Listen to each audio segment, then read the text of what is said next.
औलादों में हजरत फारूक आजम के नस्ल में पैदा होने वाले का नाम हजरत खाजा निजामुद्दीन औलिया महबूब इलाही। हजरत खाजा निजामुद्दीन औलिया महबूब इलाही फारूकी सैयद हैं, सरकार फारूक आजम रज़ियल्लाहु ताला अन्हु की औलाद में से। तो महबूब इलाही बन गए, लेकिन महबूब इलाही बनने के लिए बड़ी मेहनत करना पड़ा। आप बनना क्या चाहते थे? मुहिब बनना चाहते थे। तो एक बुजुर्ग के पास गए तो वो एक भुजवे का भार झोंका करते थे। मुलाकात के बाद में बताया कि मैं मुहिब बनना चाहता हूं। उस अल्लाह के बंदे ने कहा कि मुहिब मत बनो, महबूब बन जाओ। कहा क्यों? कहा जब मुहिब बनोगे तो तुम्हें खुद दूसरों को चाहना पड़ेगा, और महबूब बन जाओगे तो वो रब तुम्हें खुद चाहे। फायदा महबूब बनने में है। कहा वो कैसे? कहा कल आना तब बता देगा। जब दूसरे दिन पहुंचे तो पहुंचने के बाद उनका इंतकाल हो गया। भुजवे को अब कोई जरूरत तो थी नहीं, मरे हुए आदमी को क्या करेगा। बच्चों को थोड़ा सा लैया तमाशा दिया और टांग में रस्सी बंधवाई का ले जाओ गांव के कूड़ेदान पे फेंक दो। अब गांव के कूड़ेदान पे फेंक दिए गए। ये भुजवे के घर पहुंचे और पहुंचने के बाद पूछा कि आखिर वो जो बुजुर्ग आपके यहाँ रहते थे कहाँ गए? कहा कौन बुजुर्ग?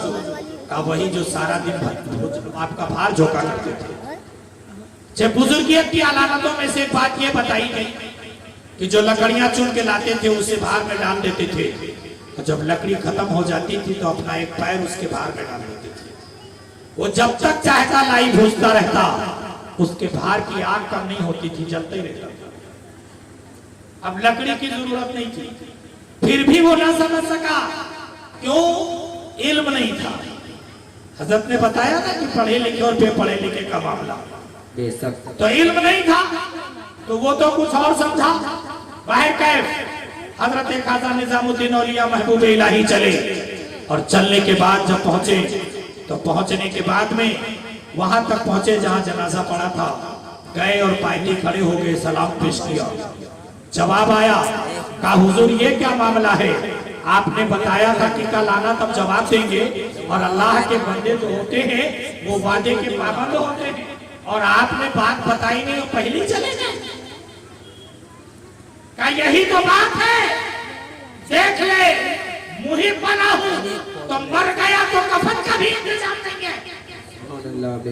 जा महबूब बन जा, नहीं तो काम खराब हो जाएगा। हजरत निजामुद्दीन औलिया बनते, और जब बनते तो तारीख बताती है कि जिस इलाके से गुजर रहे थे लोग आवाज देते थे कि दूर हो जाओ, अल्लाह के महबूब इलाही आ रहा है। सुभान अल्लाह, सुभान अल्लाह। वो मकाम था सरकार निजामुद्दीन औलिया महबूब इलाही का, कौन क्या समझेगा। इसीलिए एक शायर ने लिखा है वज़्न में आकर कि दरदामनी पे हमारे शेख न जाइए, और दामन निचोड़ दे तो फरिश्ते वसूल करें। बुजुर्गों का बहुत बड़ा मकाम है, और ये बुजुर्ग कब होते हैं? जब आलिम दीन होते हैं तभी बुजुर्ग होते हैं। कोई लाइल आदमी अब तक बुजुर्ग नहीं हुआ। क्यों नहीं हुआ? इसलिए कि वो आलिम दीन नहीं है, तब कहां से बुजुर्ग हो जाएगा। तो हमारे बताने का मकसद जो है वो यही है। और उसके बाद हजरत मस्तान शाह से अगर सच्ची मोहब्बत है तो आज की रात में आप अपने दिल में ये पाबंद हो जाए कि मुझे कल से नमाजों की पाबंदी करनी है। माइक उतर गया है, आज माइक लग गया है। कल माइक भी नहीं था, घड़ी भी नहीं थी, लेकिन नमाज की पाबंदी बहुत थी। लोग दूरों दराज से आ जाते थे, और नहीं आते थे तो अपने घर में अपना एक कमरा सजा के रखते थे कि हमें रहने के लिए रब ने अगर वतन दिया है तो इसमें कमरा चाहिए जिसमें हम अपने रब को याद करेंगे। प्यारे याद रखो, जितने हवेलियां बड़ी मिलेंगी, अगर वो परहेजगार हवेली का मालिक रहा है तो उसके मकान के अंदर जहां तमाम रहाइश का इंतजाम है, वहीं एक कमरे पे नमाज का भी इंतजाम जरूर है। ये क्यों है? उसकी वजह यह है कि ताकि अगर हम ना पहुंच सके तो वक्त पर अपने नमाज को यहाँ अदा कर लें और रब की बात